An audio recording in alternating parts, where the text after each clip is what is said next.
Secular എന്ന വാക്കിൻ്റെ പരിഭാഷയായിട്ടാണ് മലയാളത്തിൽ മതേതരത്വം അല്ലെങ്കിൽ മതനിരപേക്ഷത എന്നുള്ള വാക്ക് ഉപയോഗിക്കുന്നത്. സെക്കുലർ എന്ന വാക്കിന് കൃത്യമായ അർത്ഥം ലൗകികം അല്ലെങ്കിൽ ഐഹികം അല്ലെങ്കിൽ ഈ ലോകത്തേക്ക് ബാധകമായത്, ആ അർത്ഥത്തിലാണ് വാക്ക് ഉപയോഗിക്കുന്നത്. അപ്പോൾ ഒരു രാഷ്ട്രീയ സംജ്ഞ എന്നുള്ള നിലയ്ക്ക് സീക്രട്ട് എന്നതിൻ്റെ, വിശുദ്ധം എന്നതിൻ്റെ വിപരീതമായിട്ടാണ് സെക്കുലർ എന്ന് ഉപയോഗിക്കുന്നത്. അപ്പോൾ ഒറ്റവാക്കിൽ പറഞ്ഞാൽ രാഷ്ട്രത്തിന് സ്വന്തമായി മതമില്ല. മതം എന്നത് ഒരു വ്യക്തിയുടെയോ കുടുംബത്തിൻ്റെയോ സമൂഹത്തിൻ്റെയോ കാര്യമാണ്. രാഷ്ട്രത്തിന് അതിൽ കാര്യമൊന്നുമില്ല എന്നാണ് അതിൻ്റെ താല്പര്യം. ഇപ്പോൾ പടിഞ്ഞാറൻ നാടുകളിൽ മാർപ്പാപ്പയുടെ അല്ലെങ്കിൽ സഭയുടെ അധികാരം ഭരണത്തിൽ നിന്ന് ഒഴിവാക്കുക എന്ന അർത്ഥത്തിലാണ് ഇംഗ്ലണ്ടിലൊക്കെ ആ വാക്ക് ഉപയോഗിച്ചത്. ഇപ്പം ഇവിടെ എന്താ പ്രശ്നം വെച്ചാൽ, ഇന്ത്യയിൽ ഇപ്പോൾ നമ്മൾ ചുരുക്കിയിട്ട് കേരളം എന്ന് പറയാം. കേരളത്തിൽ എന്തുകൊണ്ടാണ് ഈ വാക്കിൻ്റെ അർത്ഥം മനസ്സിലാവാത്തതെന്ന് ചോദിച്ചാൽ, അപ്പം എനിക്ക് മാർക്സ് പറഞ്ഞൊരു കാര്യം ഓർമ്മ വരും. വാക്കിൻ്റെ അർത്ഥം എവിടെ ഇരിക്കുന്നു എന്ന് മാർക്സ് ചോദിച്ചു. അദ്ദേഹം പറഞ്ഞത് വാക്കിൻ്റെ അർത്ഥം നമ്മൾ ഉൽപ്പാദിപ്പിക്കുമ്പോൾ മാത്രം ഉണ്ടാവുന്നതാണെന്ന്. ഒരു വാക്കിനും അർത്ഥമല്ല. അർത്ഥപ്പെടാൻ ഉണ്ടാവുന്നത് ആ വാക്കിൻ്റെ അർത്ഥം നമ്മൾ ഉൽപ്പാദിപ്പിക്കണം. ഇതിനെയാണ് മാർക്സിൻ്റെ തിയറി ഓഫ് പ്രാക്സിസ് എന്ന് പറയും. മാർക്സിൻ്റെ പ്രധാനപ്പെട്ട ഒരു കണ്ടെത്തലാണ് പ്രാക്സിസ് എന്ന് ജർമ്മൻ ഭാഷയിൽ പറഞ്ഞാൽ ഏതാണ്ട് ഇംഗ്ലീഷിൽ പ്രാക്ടീസ് എന്ന് പറയും പോലെ അതിനടുത്തൊരു വാക്കാണ്. ഇപ്പം സ്നേഹം എന്ന വാക്കിൻ്റെ അർത്ഥം നിഘണ്ടുവിലിരിക്കുന്നില്ല. നിഘണ്ടുവിൽ എന്നൊരു അർത്ഥമില്ല. നമ്മൾ വ്യക്തി ജീവിതം കൊണ്ടോ കുടുംബജീവിതം കൊണ്ടോ സാമൂഹിക ജീവിതം കൊണ്ടോ രാഷ്ട്രീയ ജീവിതം കൊണ്ടോ സ്നേഹം എന്ന വാക്കിൻ്റെ അർത്ഥം നമ്മൾ ഉൽപ്പാദിപ്പിക്കണം. അപ്പോൾ മാത്രമേ ഉണ്ടാവുള്ളൂ, അല്ലെങ്കിൽ അർത്ഥമല്ല. ഇപ്പോൾ സ്നേഹമില്ലാത്ത ഒരാൾ വേറെ ഒരാളോട് എനിക്കിതിനോട് സ്നേഹമാണ് എന്ന് പറയുമ്പോൾ സ്നേഹം എന്ന വാക്കിൻ്റെ അർത്ഥം ഇല്ലാതെയായി പോവാം, നേരത്തെയായിട്ട് ഉപയോഗിക്കരുത്. അപ്പം നമുക്ക് തിരിയാത്തത് സെക്കുലർ എന്ന വാക്കിൻ്റെ പരിഭാഷ എന്താണ്, മത നിരപേക്ഷത എന്നാണോ മതേതരത്വം എന്നാണോ എന്ന് നമുക്ക് തിരിയാത്തത് അതിൻ്റെ പരിഭാഷ ശരിയാവാത്തത് കൊണ്ടല്ല. സെക്കുലർ എന്ന് പറഞ്ഞാൽ എന്താണ് എന്ന് നമ്മുടെ രാഷ്ട്രീയ ജീവിതം കൊണ്ട്, നമ്മുടെ പൊളിറ്റിക്കൽ ലൈഫ് കൊണ്ട് നമ്മൾ അത് ഉൽപ്പാദിപ്പിക്കാത്തത് കൊണ്ടാണ്, നമുക്കറിയില്ല. അതായത് ഒരു ഭരണകൂടം സംസ്ഥാന ഭരണം ആണെങ്കിലും ദേശീയ ഭരണകൂടം കേന്ദ്ര ഗവൺമെൻറ് ആണെങ്കിലും ഒരു പ്രശ്നത്തിൻ്റെ നേരെ എടുക്കുന്ന മതനിരപേക്ഷമായ മതേതരമായ സമീപനം എന്താണ് എന്ന് നമുക്ക് അറിഞ്ഞുകൂടാ. നമുക്കറിയുന്നത് വേറെ ഒരു സാധനമാണ്. ഒന്നുകിൽ മതരാഹിത്യം എന്നുവെച്ചാൽ മതവിരുദ്ധമായിട്ട്, അല്ലെ മതമില്ലാത്ത അവസ്ഥയായിട്ട്, അല്ലെങ്കിൽ മതങ്ങളെ പ്രീണിപ്പിക്കുന്നതായിട്ട്. ഈ മതരഹിതമായ അവസ്ഥയോ മതപ്രീണനങ്ങളുടെ അവസ്ഥയോ ഒന്നുമല്ല മതേതരത്വം. ഇപ്പോൾ റോൺ മതസൗഹാർദ്ദം എന്ന് കൂടുതൽ പറഞ്ഞു.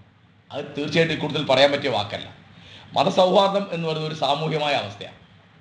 അത് രണ്ട് മതങ്ങൾ തമ്മിൽ സൗഹാർദ്ദത്തിൽ പെരുമാറുക. അത് മതേതരത്വം ഇല്ലെങ്കിലും ഉണ്ടാവും മതസൗഹാർദ്ദം. ഇപ്പോൾ പാകിസ്ഥാനിൽ മതേതരത്വമില്ല. അവിടെ എന്തുണ്ട്? അവിടെ രാഷ്ട്രത്തിന് സ്വന്തമായി ഒരു മതമുണ്ട്, സ്റ്റേറ്റ് റിലീജിയൻ, രാഷ്ട്രമതം എന്നൊന്നുണ്ട്. ഇപ്പോൾ ഇസ്രായേലിന് ഒരു സ്റ്റേറ്റ് റിലീജിയൻ, ഒരു രാഷ്ട്രമതം ഉണ്ട്. അവിടെ മതസൗഹാർദ്ദം ആവാം. കാരണം രണ്ട് സമുദായങ്ങൾ തമ്മിൽ, രണ്ട് സമൂഹങ്ങൾ തമ്മിൽ സൗഹാർദ്ദം പെരുമാറിയ മതസൗഹാർദ്ദമായി. അവർ തമ്മിൽ വഴക്കുണ്ടാക്കുന്നില്ല എന്നായാൽ കഴിഞ്ഞു. അത് മതേതരമായ അവസ്ഥയല്ല. മതേതരമായ അവസ്ഥ എന്ന് പറയുന്നത് മനസ്സിലാക്കാൻ കുറച്ച് പ്രയാസമുള്ളതാണ്. അത് മതാധിഷ്ഠിതമല്ല, അത് മതാതീതമല്ല, അത് മതവിരുദ്ധമല്ല, അത് neither religious nor irreligious nor anti religious. മതരഹിതമായ സമൂഹമല്ല മതേതര സമൂഹം. അതിന് മതമുണ്ട്. കാരണം നിങ്ങൾ ക്രിസ്ത്യാനിയാണ്, അല്ലെങ്കിൽ മുസ്ലിമാണ്, അല്ലെങ്കിൽ ഹിന്ദുവാണ്, അല്ലെങ്കിൽ യഹൂദനാണ്, അല്ലെങ്കിൽ വേറെ സിഖുകാരനാണ്, അല്ലെങ്കിൽ വേറെ ഏത് മതക്കാരനാണ്. നിങ്ങളുടെ കൂടെ വേറെ മതവിഭാഗങ്ങളുണ്ട്. അപ്പോൾ ഇനി വേറെ മതവിഭാഗങ്ങളില്ല, ഒരു മതവിഭാഗം മാത്രമേ ഉള്ളൂ.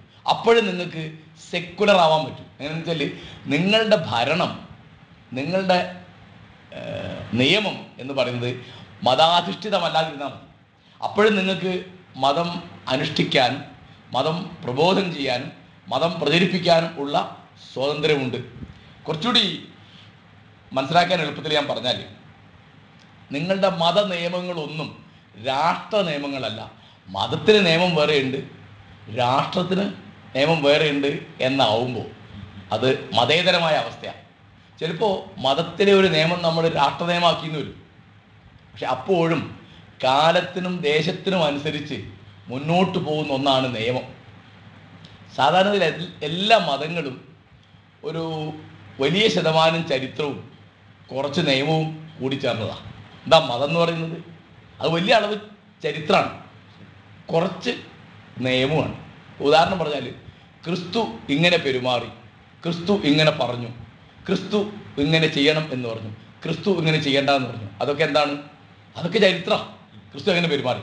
ഈ കൂട്ടത്തിൽ ഇന്നത് തെറ്റാണ്, ഇന്നത് ശരിയാണ്, ഇന്നതിന് ഇന്ന ശിക്ഷയുണ്ട്, ഇന്നതിന് ഇന്ന രക്ഷയുണ്ട് എന്ന് ഡൂസ് ആൻഡ് ഡോൺട്സ്, ഇന്നത് ചെയ്യൂ, ഇന്നത് ചെയ്യാതിരിക്കും എന്ന് പറഞ്ഞു. ഇന്നത് ചെയ്താൽ അത് കുറ്റമാണ്, അതിന് ശിക്ഷയുണ്ട്, ഇന്നത് ചെയ്താൽ അത് രക്ഷയാണ്, അത് ശരിയാണ്, അതിന് രക്ഷയുണ്ട് എന്ന് പറഞ്ഞു. ഇതാണ് മതം എന്ന് പറഞ്ഞു. ഇസ്ലാം മതം തന്നെയാണ്. ഇപ്പോൾ മുഹമ്മദ് നബി അത് പറഞ്ഞു, ഇത് പറഞ്ഞു. മുഹമ്മദ് നബി അത് ചെയ്തു, ഇത് ചെയ്തു. പിന്നെ മുഹമ്മദ് നബി ഇന്നത് ചെയ്യണം എന്ന് പറഞ്ഞു, ചെയ്യണ്ടെന്ന് പറഞ്ഞു. ഇന്നത് ചെയ്താൽ പുണ്യമുണ്ട്, ഇന്നത് ചെയ്താൽ പാപമുണ്ട് എന്ന് നബി പറഞ്ഞു. ഇതാണല്ലോ ഇസ്ലാം മതം എന്ന് പറയുന്നത്. ഹിന്ദു മതം ഇങ്ങനെ തന്നെയാണ്. രാമൻ അത് ചെയ്തു, രാമൻ ഇത് ചെയ്തു, രാമൻ അങ്ങനെ പറഞ്ഞു, രാമൻ ഇങ്ങനെ പറഞ്ഞു. കണ്ടോ? ചരിത്രമാണ്. പിന്നുള്ളത് നിയമമാണ്. അപ്പം ഇത്തരത്തിലുള്ള നിയമങ്ങളൊക്കെ വിശുദ്ധി എന്നൊരു സങ്കല്പത്തിലാണ് നിൽക്കുന്നത്. സേക്രഡാണ്. രാമൻ ആരാണ്? ദൈവത്തിൻ്റെ അവതാരമാണ്. മുഹമ്മദ് ആരാണ്? ദൈവത്തിൻ്റെ പ്രവാചകനാണ്. ക്രിസ്തു ആരാണ്? ദൈവത്തിൻ്റെ പുത്രനാണ്. അപ്പോൾ സേക്രഡ് എന്നൊരവസ്ഥ വരിക. ഈ സേക്രഡ് എന്നൊരവസ്ഥ ഇല്ലാത്തതാണ് സെക്കുലർ എന്ന് പറയുന്നത്. അതെന്താണ്? അതിപ്പം രാമൻ പറഞ്ഞിട്ടുണ്ടാവും, അത് ശരിയായിരിക്കും, നമുക്ക് ചെയ്യാം. രാമൻ പറഞ്ഞിട്ടുണ്ടാവും, ചിലപ്പോൾ തെറ്റായിരിക്കും, അപ്പോൾ നമുക്കത് മാറ്റാം.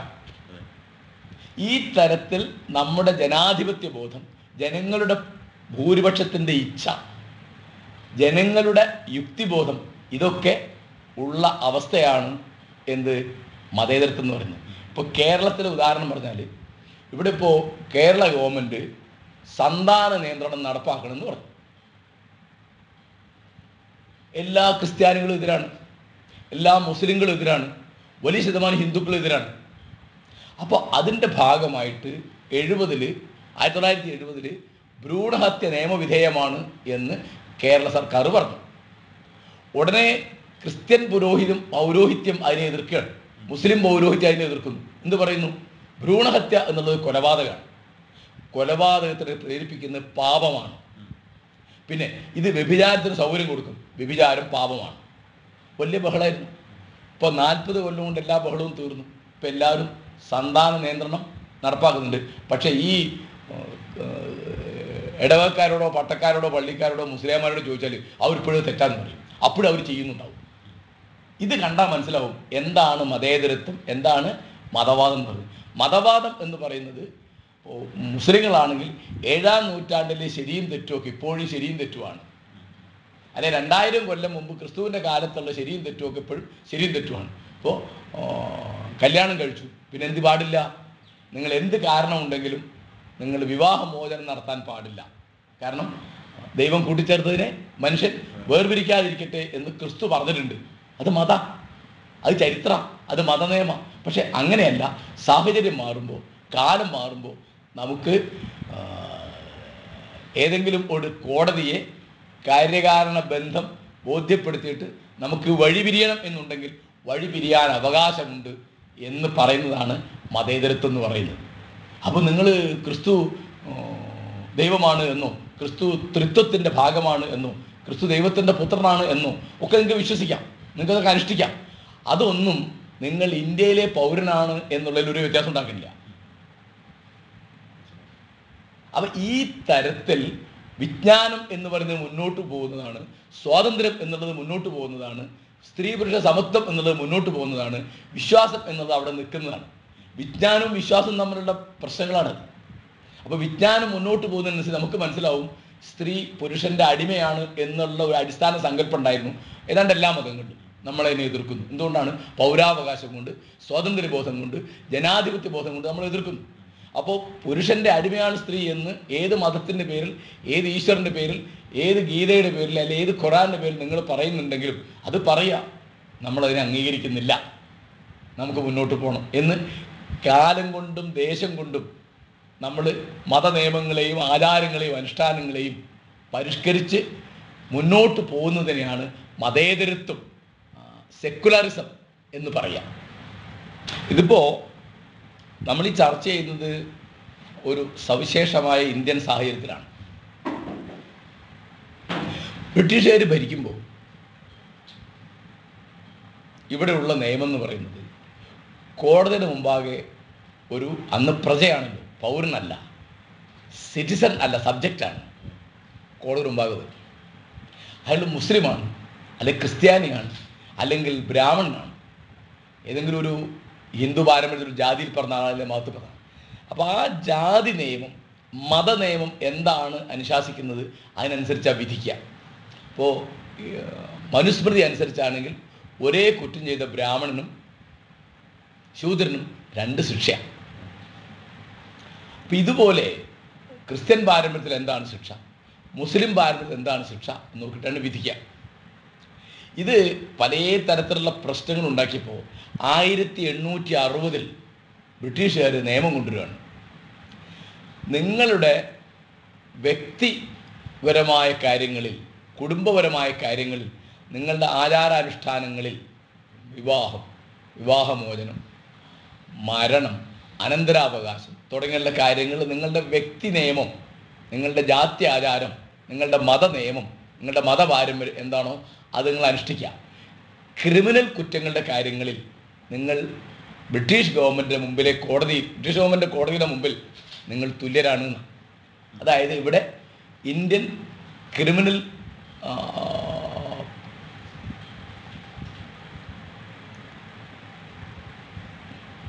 എൻ്റെ ഓർമ്മ ശരിയാണ്, IPC എന്നാണ് അതിന് പറയുന്നത് അല്ലേ? അപ്പോൾ പ്രൊസീജിയർ കോഡ്. അപ്പോൾ ക്രിമിനൽ ശിക്ഷാ നിയമം തുല്യമാണ്.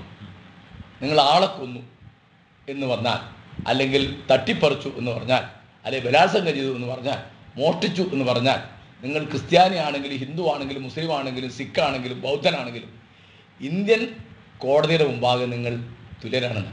ഈ 1860 ഈ ക്രിമിനൽ ശിക്ഷാ നിയമ സംഹിതയാണ് സത്യത്തിൽ നമ്മുടെ സെക്കുലർ ജീവിതത്തിൻ്റെ അടിത്തറ എന്ന് പറയുന്നത്. അപ്പോൾ പിന്നെ ഒരു പ്രശ്നമില്ല. കട്ടാൽ കൈവെട്ടണം എന്ന് ഖുർആനിലുണ്ട്. പക്ഷേ ഇന്ത്യയിലെ ഒരു മുസ്ലിം കട്ടു എന്നതുകൊണ്ട് കൈവെട്ടുകയില്ല. അയാൾക്ക് എന്താണ്, അയാൾക്ക് ഇവിടെ വിധിക്കുന്ന 2 ശിക്ഷയുള്ളൂ. ഒന്നുകിൽ തടവ്, അല്ലെങ്കിൽ പിഴ, അല്ലെങ്കിൽ 2 കൂടി. അതല്ലാതെ കൈവെട്ടുക എന്നൊരു ശിക്ഷ ഉണ്ടാവില്ല. കാരണം അയാൾ മുസ്ലിമാണ് എന്നതല്ല, അയാൾ ഇന്ത്യക്കാരനാണ് എന്നുള്ളതാണ് ഇതിൻ്റെ 1860 ക്രിമിനൽ പ്രൊസീജിയർ കോഡിൻ്റെ കൺസെപ്റ്റ് എന്ന് പറയുന്നത്. അന്ന് ഉള്ള ഒരു സംഗതിയാണ് എന്ത്, സിവിൽ കാര്യങ്ങളിൽ. സിവിൽ കാര്യം എന്ന് പറയുന്നത്, ഞാനത് ആവർത്തിക്കുകയാണ്, വിവാഹ നിശ്ചയം, അനന്തരാവകാശം തുടങ്ങിയ ഒരുപാട് കാര്യങ്ങളുണ്ട്. ആ കാര്യങ്ങളിൽ നിങ്ങൾക്ക് സ്വന്തം ജാതി ആചാരം, അല്ലെങ്കിൽ മത ആചാരം, അല്ലെങ്കിൽ പാരമ്പര്യ നിയമം തുടരാമെന്നാണ്. ഇതിനെയാണ് നമ്മുടെ സിവിൽ നിയമങ്ങളെന്നും വ്യക്തി നിയമങ്ങളെന്നും ഒക്കെ പറയുന്നത്. അപ്പോൾ 1937 മുസ്ലിങ്ങൾക്ക് അവരുടെ വ്യക്തി നിയമങ്ങൾ പിന്തുടരാം എന്ന് പറഞ്ഞ് ഒരു മുസ്ലിം പേഴ്സണൽ ആപ്ലിക്കേഷൻ ആക്ട് എന്നൊരു സാധനം ബ്രിട്ടീഷ് ഗവൺമെൻറ് കൊണ്ടുവന്നു. ഞാൻ ഉദാഹരണം പറയാം. അപ്പോൾ 2 കൊല്ലം കഴിഞ്ഞ് 1939 മുസ്ലിം സ്ത്രീക്ക് ഭർത്താവിനെ ഉപേക്ഷിക്കാനുള്ള അവകാശം നൽകുന്ന ഒരു നിയമം വരുന്നുണ്ട്. Muslim women's divorce act, first act എന്ന് പറയാം. അങ്ങനെ ഒരുപാട് നിയമങ്ങൾ. അപ്പോൾ നമ്മുടെ മതേതരത്വത്തിൻ്റെ ശരിയായ സത്ത, ശരിയായ സ്പിരിറ്റ്, അത് നമുക്ക് നമ്മുടെ ജനാധിപത്യത്തിൻ്റെ ശരിയായ സത്ത നടപ്പാക്കണമെങ്കിൽ, അത് പൂർണ്ണമാകണമെങ്കിൽ നമുക്കൊരു പൊതു സിവിൽ നിയമം ഉണ്ടായേ പറ്റുള്ളൂ. നമ്മുടെ ഭരണഘടനയുടെ മാർഗനിർദ്ദേശ തത്വങ്ങൾ ഇത് പറയുന്നത് നമുക്കൊരു പൊതു സിവിൽ നിയമം. ഇപ്പോൾ സിവിൽ നിയമം എന്നുള്ളതിന് ഒന്നുകിൽ കുടുംബ നിയമെന്നോ വ്യക്തി നിയമെന്നോ പറയാം. അപ്പോൾ അതെന്താണെന്ന് വിചാരിച്ചാൽ ആളുകളുടെ തെറ്റിദ്ധാരണ, ഇപ്പോൾ പിന്നെ എല്ലാവരും അമ്പലത്തിൽ പോയി മാലയിട്ടാൽ കല്യാണം കഴിക്കാൻ പറ്റുള്ളൂ. അങ്ങനെയല്ലത്. നിങ്ങൾ നിങ്ങളുടെ ചർച്ചിലോ നിങ്ങളുടെ മന്ദിറിലോ നിങ്ങളുടെ മസ്ജിദിലോ നിങ്ങളുടെ ഗുരുദ്വാരയിലോ വെച്ച് കല്യാണം കഴിക്കുക. അത് സർക്കാരിൻ്റെ വിഷയമല്ല. അത് നേരെ മറിച്ച് നിങ്ങളെല്ലാവരും ഒരു രജിസ്റ്റർ ഓഫീസിൽ രജിസ്റ്റർ ചെയ്യണം. പിന്നെ നിങ്ങൾ പിരിയാൻ തീരുമാനിക്കുന്നു. ആ പിരിയാൻ തീരുമാനിക്കുമ്പോൾ നിങ്ങളുടെ ജാതി ആചാരം അനുസരിച്ചോ മത ആചാരം അനുസരിച്ചോ പിരിഞ്ഞാൽ പോരാ. നിങ്ങൾ എന്ത് ചെയ്യണം? നിങ്ങൾ പിരിയുന്നു, എന്തിന് പിരിയുന്നു, എന്തുകൊണ്ട് പിരിയുന്നു, എങ്ങനെ പിരിയുന്നു എന്നൊക്കെ ഒരു സിവിൽ കോടതി പോരാ, ഒരു നിയമ കോടതിയുടെ മുമ്പാകെ അത് ബോധ്യപ്പെടുത്തണം. അതുപോലെ നിങ്ങൾക്കിപ്പോൾ ഒരു ഉദാഹരണം പറഞ്ഞാൽ അനന്തരാവകാശ നിയമം. അനന്തരാവകാശ നിയമത്തിൽ നമ്മുടെ അരുന്ധതി റോയുടെ അമ്മ മേരി റോയ് ഒരു കേസ് നടത്തി വിജയിക്കുന്നവരെ ക്രിസ്ത്യൻ സ്ത്രീകൾക്ക് കൃത്യമായ അർത്ഥത്തിൽ അനന്തരാവകാശം ഉണ്ടായിരുന്നില്ല. കല്യാണം കഴിച്ച് പോയ ഒരു ക്രിസ്ത്യൻ പെൺകുട്ടിക്ക് അവളുടെ അപ്പന് എത്ര ലക്ഷം രൂപയുണ്ടെങ്കിലും 5000 ഉറുപ്പികയിൽ കവിഞ്ഞ സ്വത്ത്, അപ്പൻ്റെ സ്വത്തിൽ അനന്തരാവകാശം ഉണ്ടായിരുന്നില്ല. മുസ്ലിം പെൺകുട്ടിക്ക് ഇപ്പോഴും വാപ്പ മരിച്ചാൽ സഹോദരന് കിട്ടുന്നതിന് നേർ പകുതിയേ കിട്ടുകയുള്ളൂ. അനന്തരാവകാശം പകുതിയാക്കണം. ഇത്തരം വിവേചനങ്ങൾ മുഴുവൻ ഇല്ലാതെയാവും. അല്ലാതെ ഇതിപ്പോൾ ഒന്നാമത് എന്താണ് ഈ പൊതു സിവിൽ നിയമം എന്ന് പറയുന്നത് മിക്ക ആളുകൾക്ക് അറിഞ്ഞൂടാ. അപ്പോൾ അറിയാത്തതിനെ മനുഷ്യന് പേടിയാണ് എന്ന് അറബി ഭാഷയിൽ ഒരു ചൊല്ലുണ്ട്. എന്ന മാതിരി ഞങ്ങൾ മുഴുവൻ ഭാരതവൽക്കരിക്കാൻ പോവാണ്, ഞങ്ങൾ മുഴുവൻ ഹിന്ദുക്കളാക്കാൻ പോവാണ് എന്ന തരത്തിലാണ് വലിയ ശതമാനം മുസ്ലിങ്ങളും ക്രിസ്ത്യാനികളും ഒക്കെ വിചാരിക്കുന്നത്. ഇതങ്ങനെയല്ല. പക്ഷേ ഇപ്പോൾ ഇന്ന് നിലവിലുള്ള മോദി ഗവൺമെൻറ് ഇങ്ങനെ കൊണ്ടുവരുമ്പോൾ ഈ തരത്തിൽ വിശ്വസിക്കാൻ വയ്യ എന്നൊരു ഭീതി അവർക്കുണ്ട്. അപ്പോൾ ആ ഭീതി മുഴുവൻ അസ്ഥാനത്താണെന്ന് പറയാൻ വയ്യ. പക്ഷേ ഞാനൊരു കാര്യം പറയും, പൊതു സിവിൽ നിയമം എന്നുള്ളത് നാളെ കൊണ്ടുവന്ന് വൈകുന്നേരം ആകുമ്പോഴേക്ക് അത് അടിച്ചേൽപ്പിക്കുന്നത് ജനാധിപത്യ വിരുദ്ധമായൊരു പണിയാണ്. തീർച്ചയായിട്ടും അതിനുവേണ്ടി ചർച്ച നടക്കണം, അതിനുവേണ്ടി ബോധവൽക്കരണം നടത്തണം. വ്യക്തിപരമായി പൊതു സിവിൽ നിയമത്തെ, പൊതു യൂണിഫോം സിവിൽ കോഡിനെ, കോമൺ സിവിൽ കോഡിനെ അനുകൂലിക്കുന്ന ഒരാളാണ് ഞാൻ. അത് ജനാധിപത്യത്തിലേക്കും പൗരാവകാശത്തിലേക്കും മതത്തിലേക്കുള്ള യാത്രയെ ശക്തിപ്പെടുത്തും എന്നാണ് എൻ്റെ അഭിപ്രായം.